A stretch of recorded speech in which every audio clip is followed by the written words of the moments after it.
Today, boys and girls, we are going to be removing our weaving from our loom.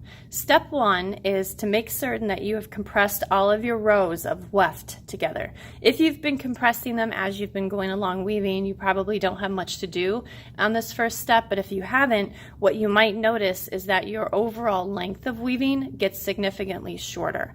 So if you haven't compressed, or even if you have, go ahead and give it a try. What you want to do is make certain that you're moving all of your weft rows nice and tight together, and you can see that made my weaving significantly shorter. So if you haven't been compressing as you're going along, don't be surprised if your weaving looks smaller than what you had anticipated it to be.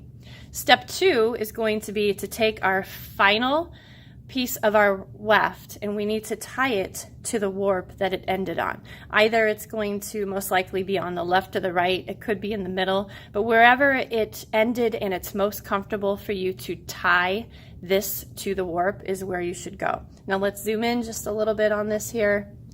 And when you are tying your weft to whichever warp it ends at, you want to make certain that you're capturing that warp in there. So currently this one is going over, so I'm going to tuck it underneath, just like we did at the very top of our weaving when we started, when we tied that weft to the warp. You want to do the same thing when you're finishing. So currently right now that's looped around, and I'm going to just simply pull that tight, and there we go.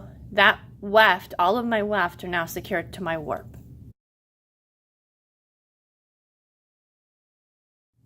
Our next step is going to be, since we've got that weft string tied, we now need to go ahead and trim out any of these knots. So take scissors, and when you go to trim your knots, what you don't want to do, you don't want to trim directly at the knot, because if you trim too close to the knot, you might find that it's going to unravel. So trim just almost up to the knot, but don't trim right at the knot. So leave just a little bit of that knot tail showing. Okay, so you want to go through and do that for all of those. All of these little tidbits of yarn, set those to the side, make a pile for yourself, and then as soon as you're done trimming all of those knots, go ahead and put all of those into the garbage. Don't leave those laying around on the floor of the table. Don't try to play with them. Just take them and put those into the garbage. Now you can see that your weaving has been trimmed, these knots have been trimmed, and we're actually looking at the back of the weaving. So this is the back of the weaving. Once this comes off of the loom, you're going to not see those knots. Instead, you're going to be looking at the front of the weaving, which is currently facing the board.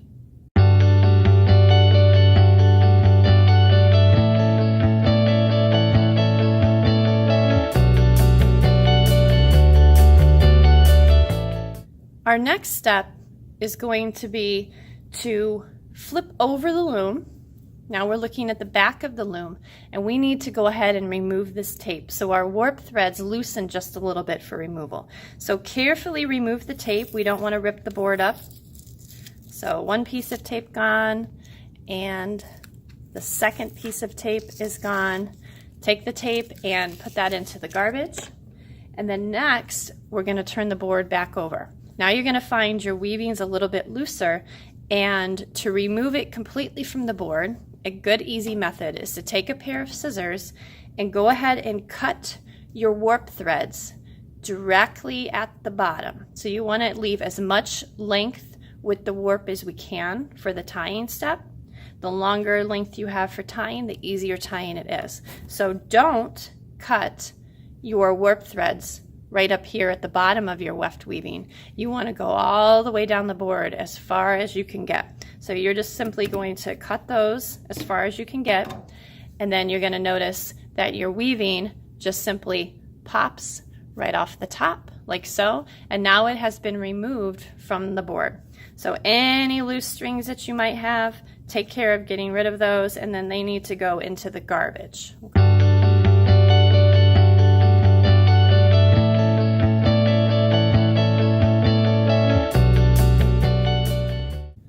Our final step is going to be to make certain we secure all of the weaving we have on our warps by tying the warps together in pairs. So right now this is the back of the weaving. You can see some of those knot ends. I'm going to turn this over and we can see that it's nice and smooth in the front. We need to tie these warp strings into pairs. Now your weaving might have 7 warp strings, or your weaving might only have 5, but either way it is an odd number, and we need to tie those together in pairs. Now if you're thinking, well, odd number, you can't have, an even number of pairs, you're correct. So what you're going to do is have one pair, a second pair, and then the last 3 warp strings that you have, pretend like the 2 on either the outer right or the outer left, depending on which direction you're going, are one pair. So pretend like that is just one string itself.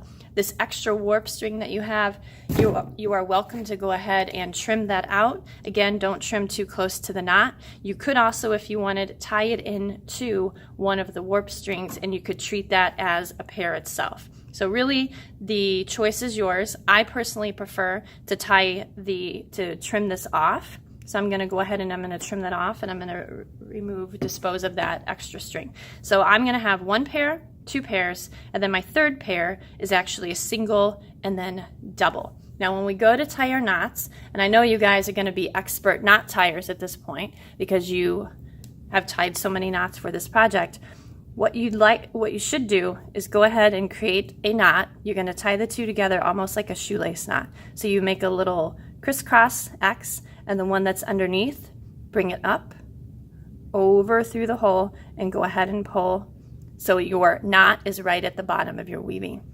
If you've compressed your weaving really well, this won't cause it to scrunch up too much. I like to make these into a square knot, so that's 2 of those in one spot. So then I go ahead and I do the same process again, just like so, and there we go.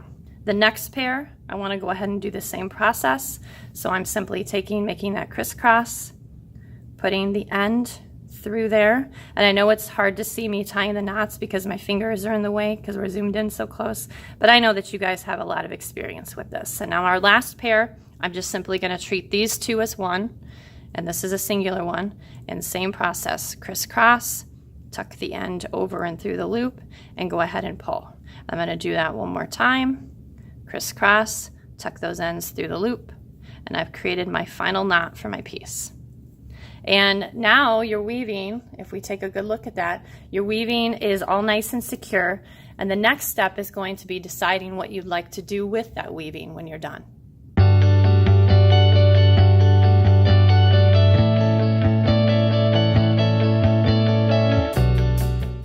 Options about finishing your weaving. If you would like to, you could leave your weaving very simple like this, where all we're really highlighting is just the actual act of weaving, where you can really see the nice tension you have in your rows. You could, if you wanted to, you could leave your warp strings, the extra warp strings dangling down.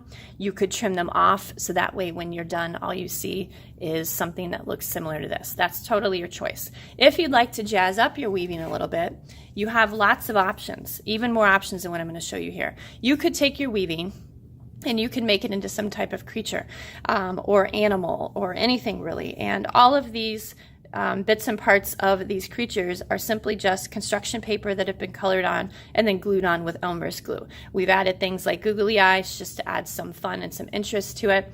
This piece we left those warp strings sort of like, little parts of that creature. This one, we trimmed them off and we added paper arms, and all we did was just simply glue that to the back.